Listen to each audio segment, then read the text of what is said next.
मेरे प्यारे दोस्तों, आपका स्वागत है हमारे YouTube चैनल पर। सभी के मंगल की कामना करते हुए आइए, जैसे कि हम प्रतिदिन पंचदशी का जो पंचभूत विवेक प्रकरण है श्रवण कर रहे हैं महाराज जी के श्रीमुख से। आइए पुनः पुनः सभी के मंगल की कामना करते हुए आगे श्लोकों की व्याख्या श्रवण करें। पुनः पुनः सभी के मंगल की कामना करते हुए आइए हम श्रवण करें मिलकर। ओम शांति शांति शांति। शंकरं शंकराचार्यं केशवं बादरायणं सूत्रभाष्यकृतो वन्दे भगवन्तो पुनः पुनः। ईश्वरो गुरुरात्मेति मूर्तिभेदविभागिने व्योमवद्व्याप्तदेहाय दक्षिणामूर्तये नमः। ओम शांति शांति शांति।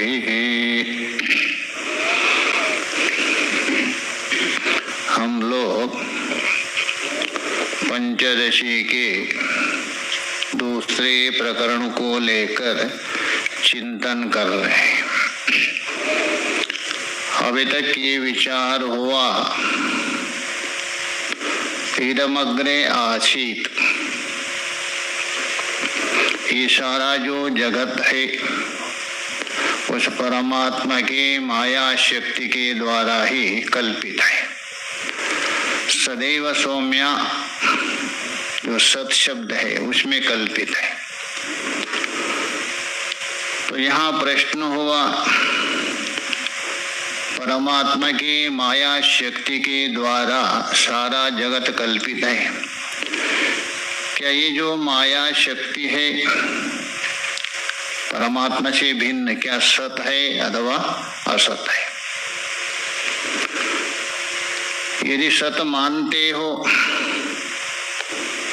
तो वहां भी दो प्रश्न है।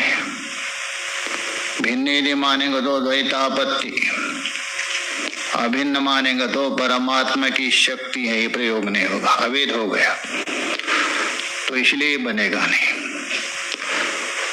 अतः वो असत है। परमात्मा की शक्ति कैसी है? असत।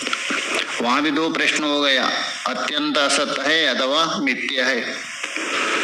तो अत्यंत असत तो बनेगा नहीं, इसलिए वो मिथ्या है। तो पुनः उन्होंने पूर्व पक्ष ने आक्षेप किया, एक तो परमात्मा हो गया और परमात्मा की एक मिथ्या शक्ति हो गई, द्वैतापत्ति। तो सिद्धांत ने कहा द्वैतापत्ति नहीं हो सकती। जैसा शून्य है परमात्मा से भिन्न है, उससे द्वैत सिद्ध नहीं होता है, वैसे ही ये शक्ति भी क्या है? मिथ्या है, इससे द्वैतापत्ति नहीं हो। द्वैतापत्ति तभी होगी दो सत्ता हो, एक परमात्मा का सत्ता और शक्ति का एक सत्ता हो, तभी क्या होगा? द्वैतापत्ति। शक्ति का कोई अलग सत्ता है ही नहीं, इसलिए द्वैतापत्ति संभव नहीं। तो आक्षेपकर्ता ने कहा, आपने कहा तो शक्ति शक्तिमान से अतिरिक्त नहीं है, भिन्न सी प्रतीति होती है किंतु अलग नहीं है। तो क्यों नहीं है? शक्ति अधिक होने से जीवन अधिक होता है, ज्यादा जीवित रहता है। सिद्धांत ने कहा शक्ति अधिक होने से कोई जीवित अधिक नहीं रहते हैं, शक्ति अधिक होने से उसका कार्य अधिक देखा जाता है सामर्थ्य से। इसलिए शक्ति कोई अलग नहीं है, अलग सी प्रतीति हो रही है। और उन्होंने पुनः आक्षेप किया, शक्ति भले ही ना हो अलग, किंतु शक्ति का जो कार्य है जगत, उसको लेकर द्वैतापत्ति हो जाएगी। तो उन्होंने कहा शक्ति ही यदि अलग नहीं है, शक्ति का ही यदि सत्ता नहीं है, तो उसका कार्य का सत्ता कहाँ से आएगा? इसलिए उसको लेकर भी द्वैतापत्ति। और दूसरे बात है सदैव सौम्या अग्रे आशीत, उत्पत्ति से पहले द्वैत है ही नहीं, कहाँ द्वैतापत्ति होगा? इसलिए बनेगा। चलो आपकी बात मान लिया। अच्छा, शक्ति तो आपने स्वीकार तो किया है ना, स्वीकार तो किया, सत्ता भले अलग ना हो, स्वीकार तो किया, तभी जगत कल्पना किया ना। अच्छा ये बताओ, ये शक्ति परमात्मा में व्याप्त रूप से रहती है अथवा एक देश में? व्याप्य वृत्ति से है अथवा अव्याप्य वृत्ति से? सिद्धांत ने कहा व्याप्य वृत्ति से हम स्वीकार नहीं करते, क्योंकि व्याप्य वृत्ति से मानेंगे तो मुक्त पुरुष मुक्ति का अनुभव नहीं करेंगे, संभव भी नहीं। तो इसका मतलब परमात्मा का एक देश में रहती है। कौन? शक्ति। तो उन्होंने कहा परमात्मा का एक देश में कैसा संभव है? जैसे लोक में देख लीजिए, घट को उत्पन्न करने की सामर्थ्य सभी मृत्तिका में नहीं रहती है, किंतु गीली और चिकनी मिट्टी में ही संभव है। तो वैसे ही जगत को उत्पन्न करने की सामर्थ्य वो शक्ति एक देश में रहती है। और उसके लिए प्रमाण भी दिया उन्होंने, छांदोग्य उपनिषद का, पादोश्य सर्वभूतानि त्रिपादश्य अमृतम देवी। सारा जगत उसका एक पाद में ही क्या है? कल्पित है। और तीन पाद क्या है? अमृत स्वरूप है। यहाँ पादा इव पादा, पाद वास्तव में नहीं, यहाँ तक विचार हुआ था नहीं, 55 हुआ था ना। तो सिद्धांती कहा रहे, देखो पूर्व पक्षी जी, आपने दो विकल्प किया था, संपूर्ण परमात्मा में व्याप्त होकर रहते हैं अथवा एक देश में। प्रथम पक्ष कदापि इष्ट नहीं, दूसरा पक्ष को हमने स्वीकार किया। हमने नहीं है, श्रुति प्रमाण है। तो श्रुति भी उदाहरण के जो सामवेदिया था छांदोग्य उपनिषद, केवल श्रुति ही प्रमाण है ये बात नहीं है, स्मृति प्रमाण है। भगवत गीता 10वें अध्याय, उसको उठा के देखिए। न केवलम श्रुतिरेव, केवलम श्रुतिरेव प्रमाणम न। इस विषय में, किस विषय में? शक्ति एक देश में रहती है, उस विषय में केवल भगवती श्रुति ही प्रमाण ये बात नहीं है, भगवान का वचन भी प्रमाण है। गीता स्मृतिरपि, जो स्मृति 10वें अध्याय है गीता, वो भी प्रमाण है। तो बोले स्मृतिरपि अस्ति किम प्रमाणम अस्ति इत्याह, उसी को ही उतारे देखे। श्लोक देखिए, विष्टभ्यहमिदं कृष्ण मेघांशेनाश्रितो जगत् इति कृष्णोऽर्जुनाया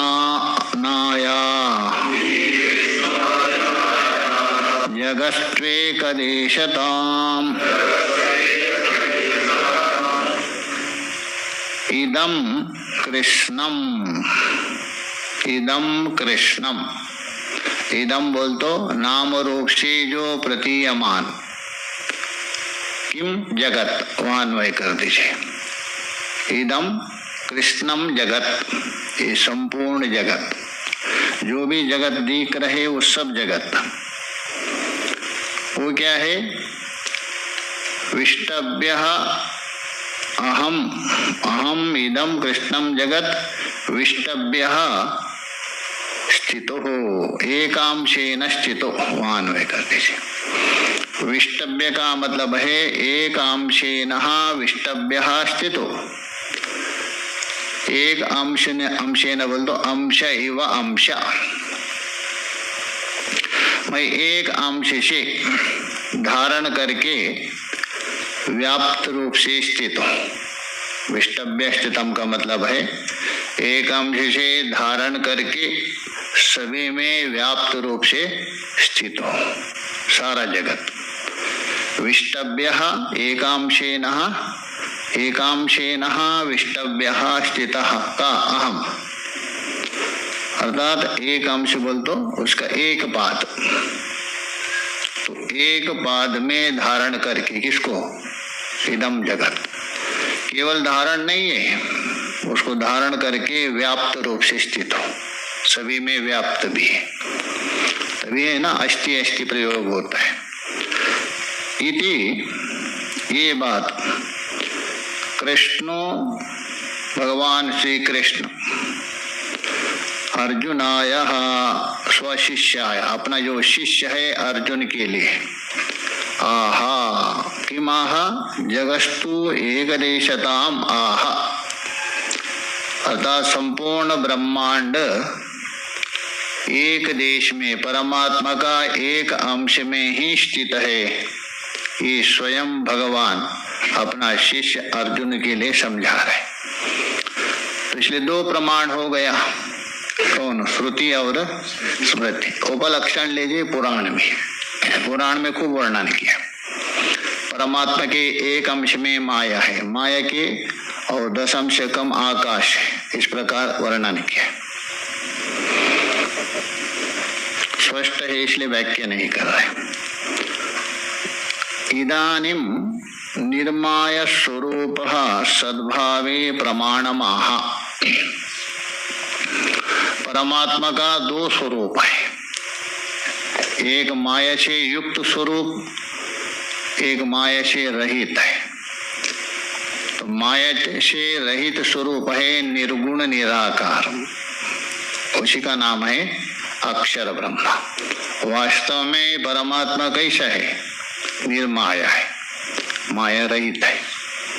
तो उसको बता, इदानीम बोल तो अभी तक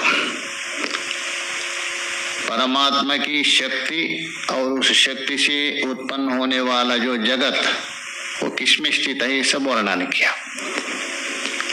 उसके पश्चात निर्माया स्वरूप, माया रहित, निर्गता माया, माया से रहित, ऐसा जो निर्माया स्वरूप सद्भावे, अतः उसका जो अस्तित्व है उसका सद्भाव में प्रमाण दे रहे।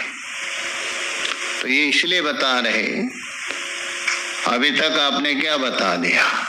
माया से युक्त बता दिया, जगत की सृष्टि है ना, सभी सत बता दिया। तो इसका मतलब माया रहित तो रहेगा नहीं, एक अंश में तो रही ना माया, तो माया से रहित तो उसका स्वरूप होगा नहीं। ऐसा प्रश्न होने पर उसको समझाने के लिए सद्भावे प्रमाणमाह। कस्य सद्भावे? निर्माया स्वरूपा। कस्य? परमात्मना। परमात्मा का जो निर्माया स्वरूप है, निर्माया कहिए अथवा निरुपाधिक स्वरूप कहिए, उसका अस्तित्व बताने में आगे प्रमाण दे रहे हैं, श्रुति प्रमाण दे रहे हैं। ऐसे तो आप रुद्र में पाठ करते शुक्ल यजुर्वेद में, किंतु यहाँ ऋग्वेद का दे रहे हैं।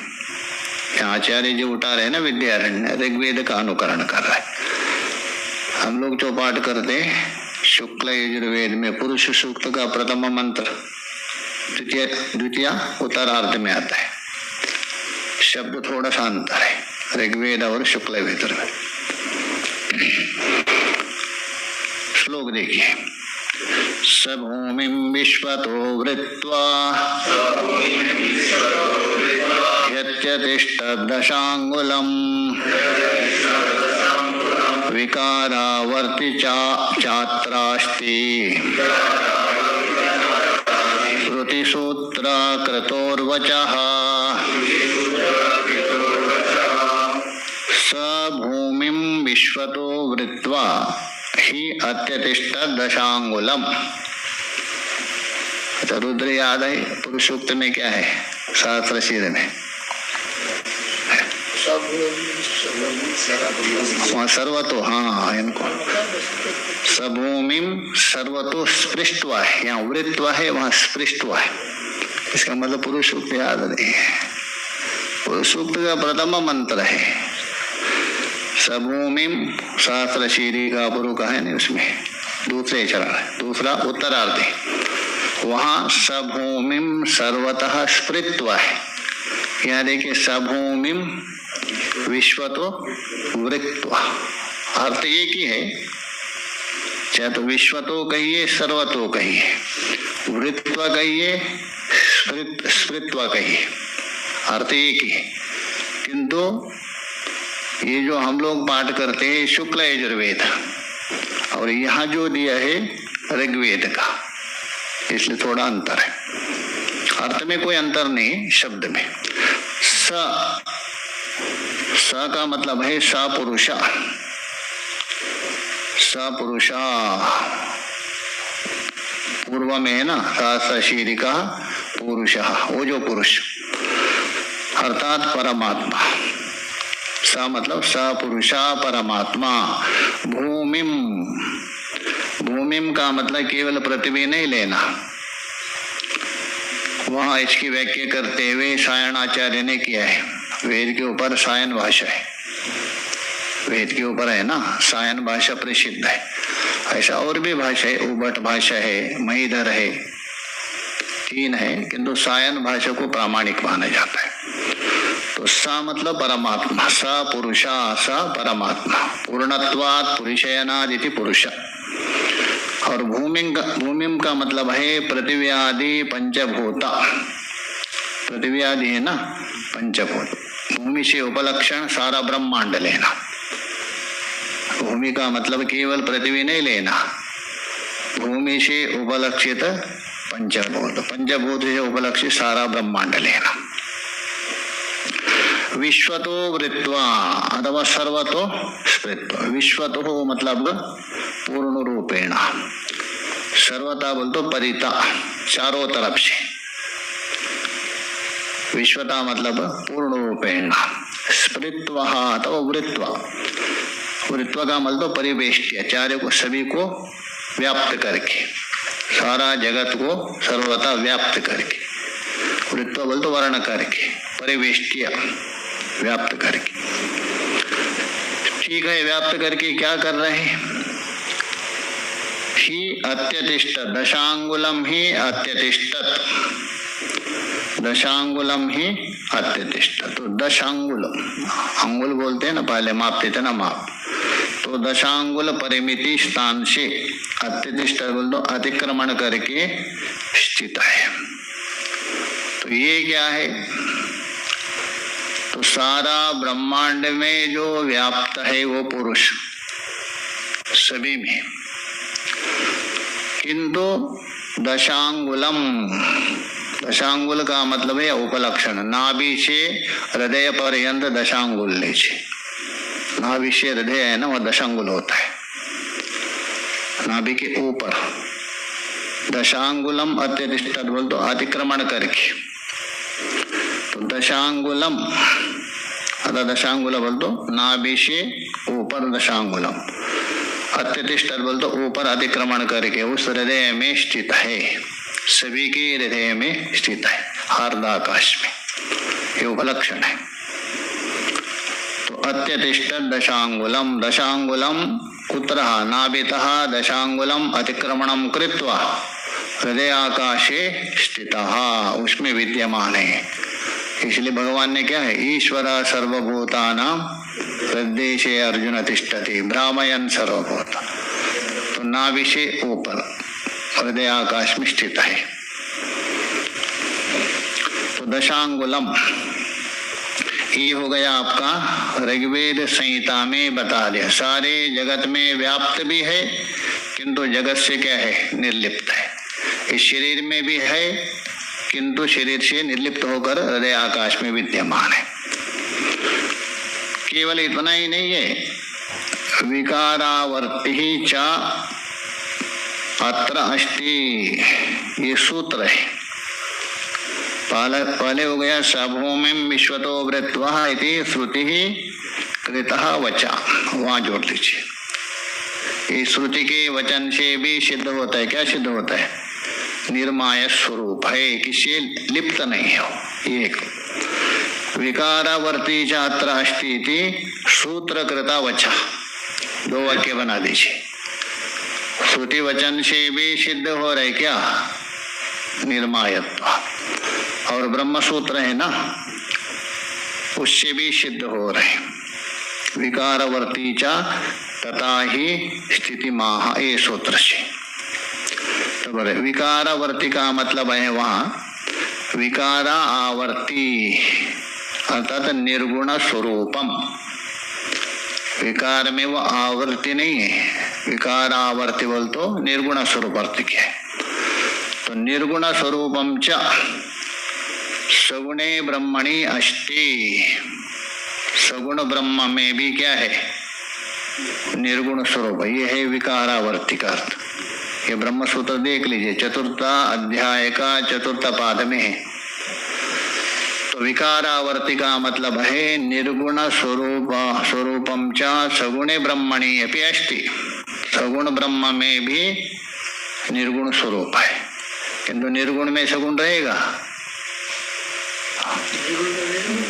पूछ रहा हूं, सगुण में तो निर्गुण है ही है।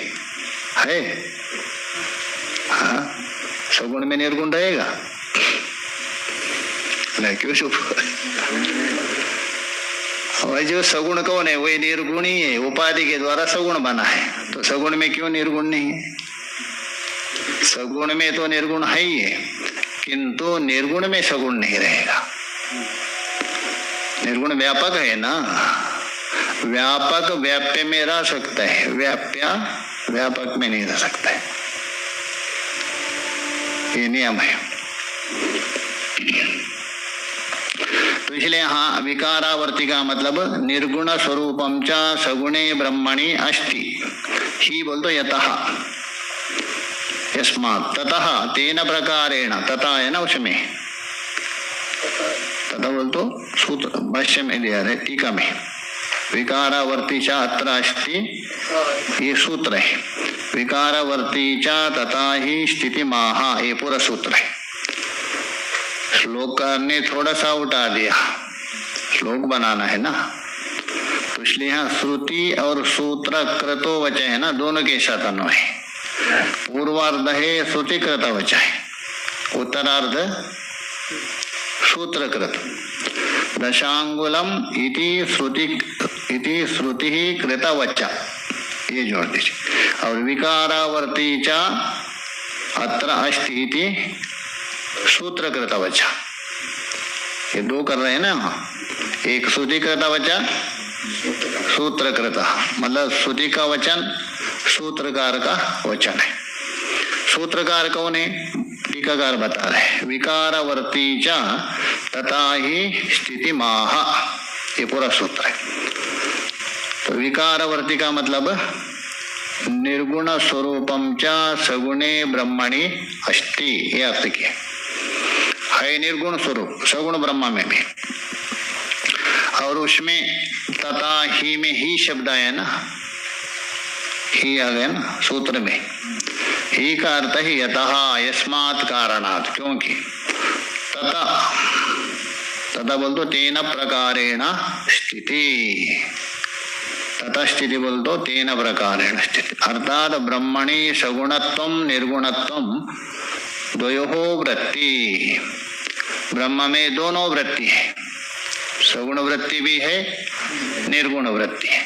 तो सगुण वृत्ति में स्थित होते हुए बाद में उसी के द्वारा निर्गुण को प्राप्त किया जाता है। तथा बोल तो तेन प्रकारेण स्थिति, तथा का स्थिति के साथ अन्वय। तेन प्रकारेण बोल तो उसी प्रकार से ब्रह्म में सगुणत्व और निर्गुणत्व वृत्ति।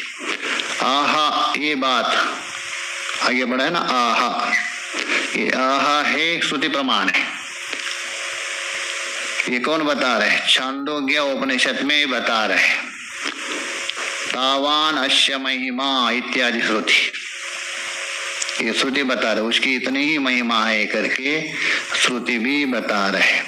तो कहने का मतलब ये सूत्र भी प्रमाण है किस विषय में, माया रहित, माया रहित। तो इसका मतलब ये सगुण है, कल्पित है, निर्गुण है, अकल्पित है, दोनों एक नहीं होगा, दोनों में एक कल्पित मानना पड़ेगा। ये आपको दो स्वरूप स्वीकार किया, उसमें एक आपको कल्पित एक अकल्पित मानना, दोनों सत्य नहीं हो सकता।